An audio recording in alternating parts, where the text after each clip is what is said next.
Gandang umaga po, muli ang inyong lingkod, si Chef Roy. Shout out po sa inyong lahat.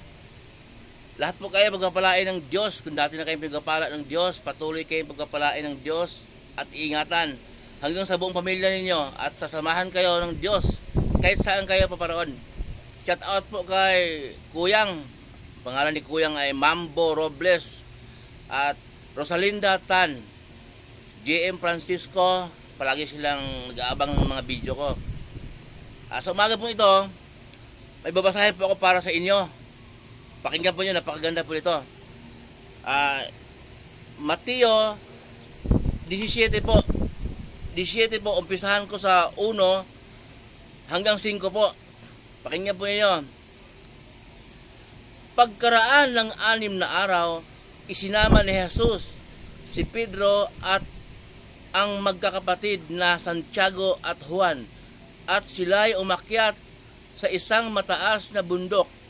Habang sila'y naroroon, nakita nilang nagbabago ang anyo ni Jesus.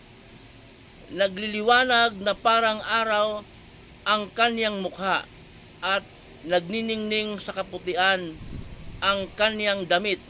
At nakita ng 3 alagad, sina Moises at Elias, na nakikipag-usap kay Jesus. Sinabi ni Pedro kay Jesus, Panginoon, mabuti naririto kami. Kung gusto ninyo, magtatayo ako ng 3 tolda. Isa sa inyo, isa kay Moises, at isa kay Elias. Habang nagsasalita pa si Pedro, nililiman sila ng napakaliwanag na ulap. Mula rito'y may tinig na nagsabi, ito ang minamahal kong anak na lubos kong kinalulugdan. Pakinggan ninyo siya. Magandang umaga po muli. Ito po ang mensahe sa atin ng Diyos sa umagang ito. Kaya po sinabi ko po na itong mensahe sa atin ng Diyos sa umagang ito.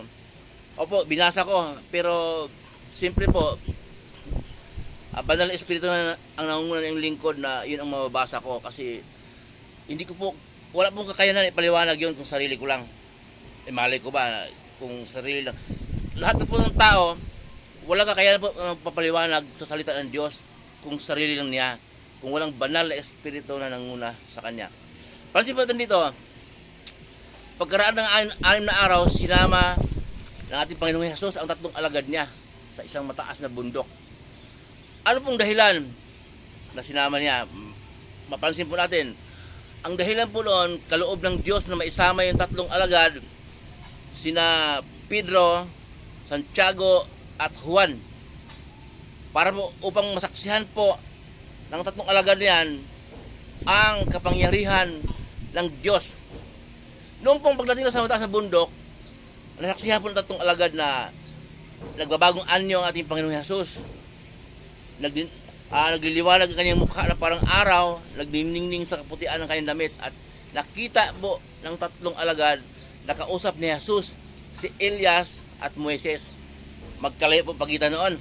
Si Moises po, doon po yun sa malayo masyado po yun, doon po. Asa si Elias po, magkalayo. Si Moises at si Elias hindi magkaedad po, magkalayo. At si Jesus po, pagdating ni Jesus, masyadong malayo.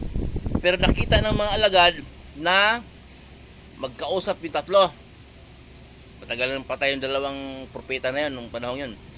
Ngayon, ang sabi ni Pedro, gusto po niyo Panginoon, ay mabuti nandito kami, gusto niyo gagawa ko 3 kubol.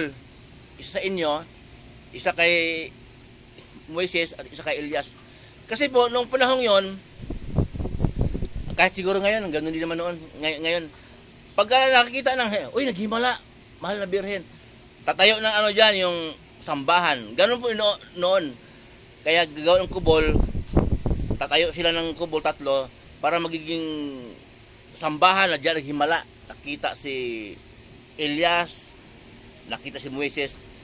Pero habang nagsasalita pa lang si Pedro po, nililiman sila ng napakaliwanag na ulap, at mula rito ay may tinig silang narinig, ito ang minamahal kong anak, lalubos kong kinalulugdan, pakinggan ninyo siya.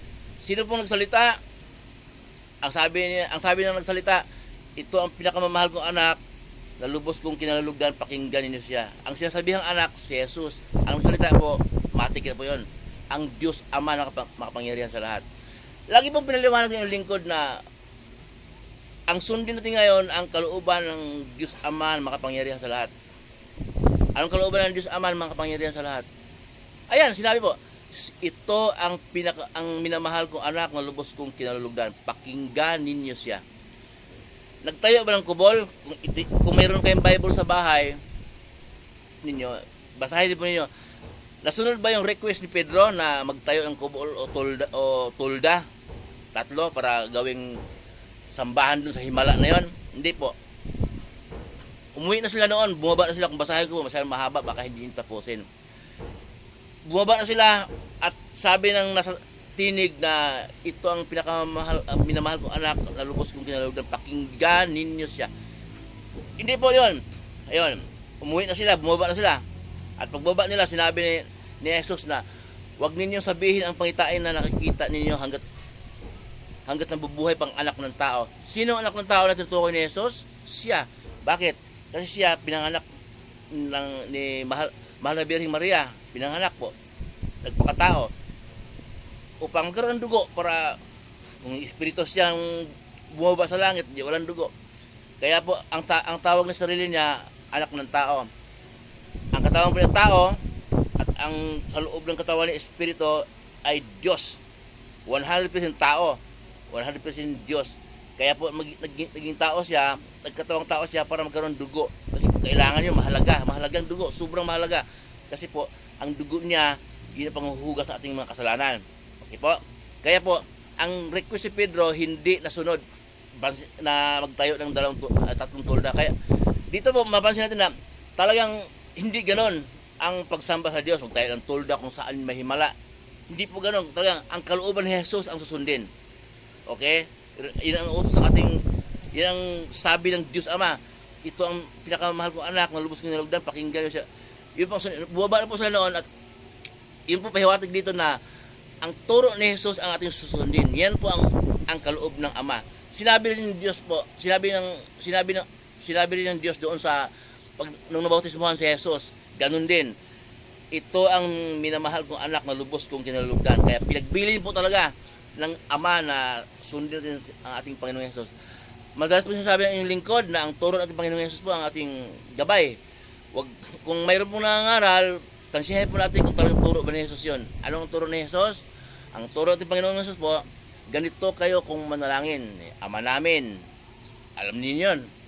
At ang turo ng ating Panginoong Jesus, bago kayo humiling sa Diyos Ama, alam na ng Diyos Ama kung ano ang inyong kailangan. Yun pong kausap ng ating Panginoong Jesus noon, yung mga may relasyon na sa Diyos. Siyempre, may relasyon ka na sa Diyos, alam na ng Diyos kung anong kailangan mo bago ka humiling. At humiling kayo sa Diyos Ama sa aking pangalan. Yun ang turo po ni Jesus.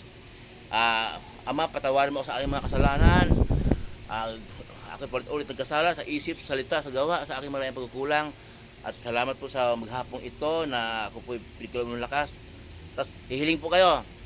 Pagkatapos yung humiling, ito po ang aking samot dalangin Ama at kahilingan sa matamis sa pangalan lamang na yung anak na aming Panginoong Jesus.